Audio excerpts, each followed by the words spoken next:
I always get really excited when I get to share nutrition tips with you guys, and I think you're especially gonna love these ones because they're gonna help you improve your meal and snack choices and just boost healthy eating and nutrition all around.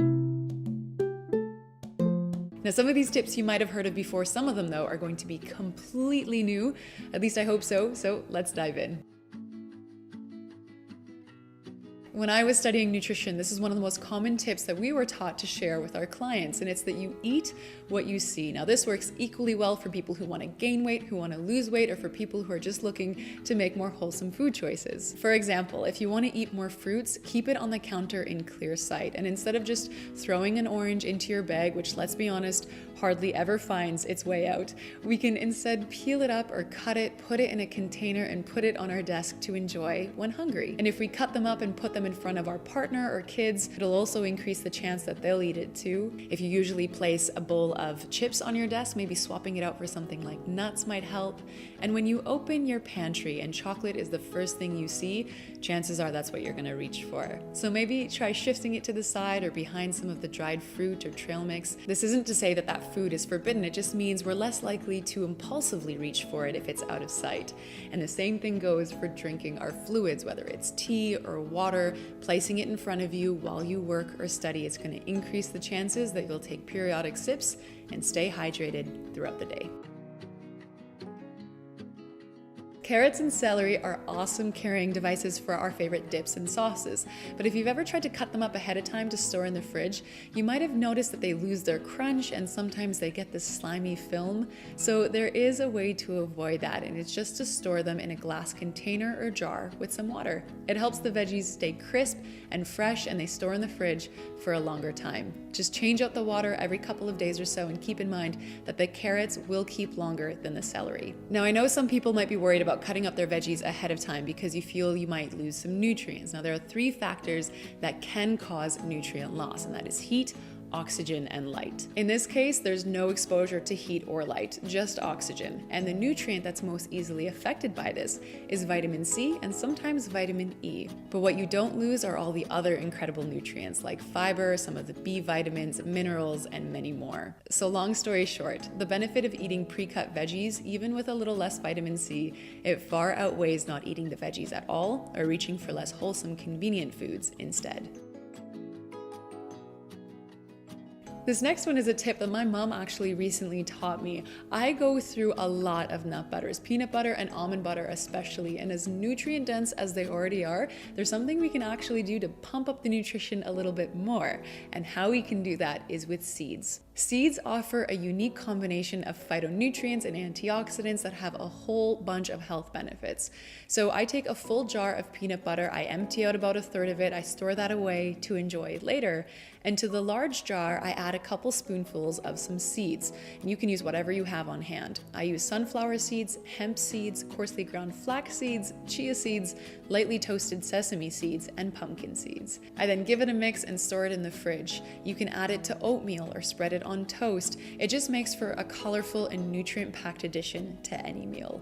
And if you can't tolerate nut butters, you can still make the seed mix alone and use it in the same way, like add it to smoothies or parfaits. I feel like it also makes the foods just look so much more vibrant and wholesome. You might have heard of this little hack to fill a few Tupperware containers with the ingredients you need for a smoothie.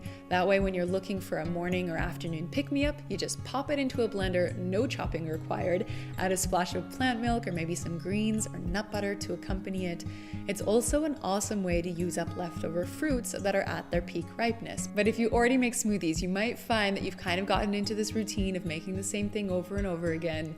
At least I know that that happens to me. So I have 2 ingredients that I want to recommend. These are nutrient-dense additions to your frosty drink, and trust me, you can't even taste them in there. First up is frozen zucchini, and this is especially great for people who can't tolerate bananas or just don't like the taste of it, because it gives it a similar creaminess but without that banana flavor. And the second one is white beans. These are packed in protein, fiber, vitamins, antioxidants, and again, trust me, you won't even know that they're in there. So if you're looking for a new twist to your smoothies, give these 2 a try.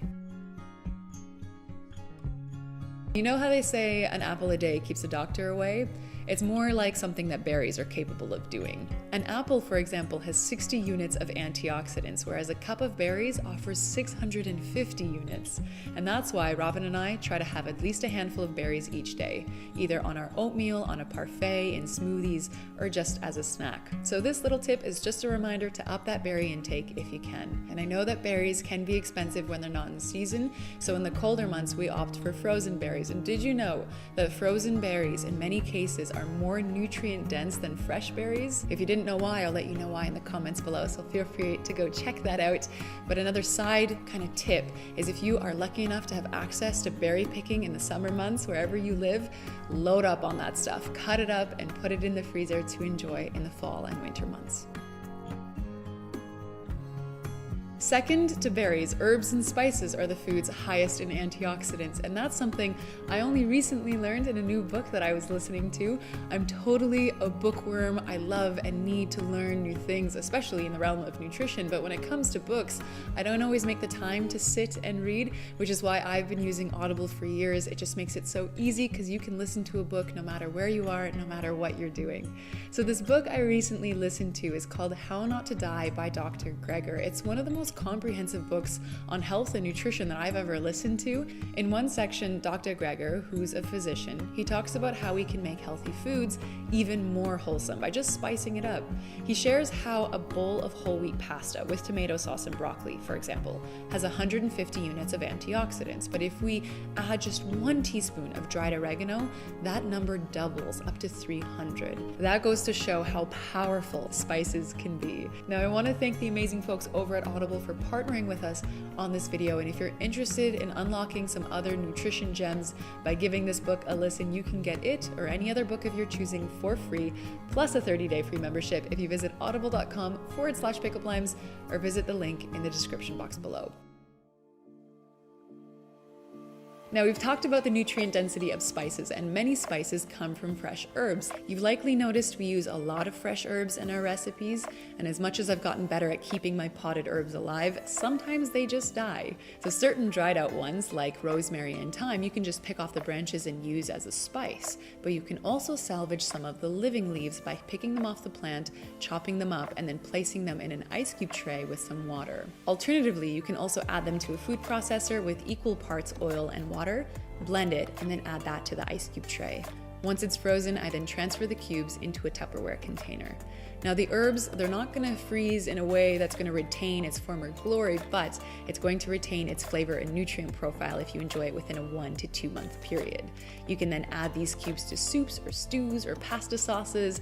It's a great way to reduce food waste and add some flavor to dishes, plus some extra vitamins, minerals, and antioxidants. Something I've noticed I've been doing lately, which I never used to do before, is adding spinach to my cooked meals, and I do it in super huge quantities. Because within just a few minutes, the big pile of greens cooks down to a super small amount, and it hides perfectly well in dishes like curries, stir fries, soups, and more. As with other veggies, there are pros and cons to both the raw and cooked form. With spinach, for example, the raw form offers higher amounts of certain nutrients, whereas the cooked form offers higher amounts of other nutrients. So long or the short, enjoy both the cooked and raw versions, but don't shy away from cooked. It's just such an easy way to get a whole bunch of greens onto your plate and into your body with loads of nutrients to accompany it. We've all been there, feeling like you're hungry for no reason, but you just want something to snack on, or maybe you're legitimately hungry, but you don't have the energy or patience to figure out what you want to make. So if there's one tip I can give, it is to have 3 snack ideas in your arsenal that take 2 minutes or less to put together. That way they serve as alternatives to something that might have been a little less wholesome. So for example, my 3 quick and dirty snacks are medjool dates filled with nut butter, an apple that I dip into plant yogurt, and sometimes I put in some cinnamon or maple syrup, and some hummus on crackers or rice cakes topped with cucumbers, tomatoes, and arugula. Having an arsenal of crazy, easy, wholesome snacks, it's not only going to limit decision fatigue around snack choices, it's also going to give you a nutrient-dense energy boost. There is no doubt about it. Planning our meals helps us make more wholesome food choices, and it helps to decrease food waste. And it's 100% natural to not be able to stick to it 100% of the time. But if we plan our meals like a week in advance, chances are more often than not that we do stick to it some of the time. So if you're interested, we created a new PDF for you where you can record the meals you would like to enjoy in the week. And if you couple this with our free grocery shopping list, you can make sure you have all the necessary ingredients on hand to stick to the meal plan. Post it on the fridge and invite your partner or family members to contribute to it as well. I'll leave those links for you in the description box below, and I hope that you find them helpful. We're approaching the holidays, a time when we all indulge a little bit more often than we usually do, and I think that's absolutely wonderful. But if you're feeling like you've just had enough of the treat foods, one event after the next, I recommend whipping together your own wholesome contribution that others can also enjoy. Whether it's a huge batch of filling and comforting soup, or a platter with dips, crackers, fruits, or veggies, or hummus pinwheels. It's one of my favorites to take, which is just loaded with fresh and roasted veggies, and it's always a crowd pleaser. Everyone always appreciates contributions, and I think you might appreciate having something that you can fill up on that helps you feel a bit more balanced. I can already tell this video is longer than usual. I get super excited when I can share nutrition tips and information with you guys, so I hope that you learned something new today. I hope you enjoyed it. If you did, I welcome you to give the video a thumbs up.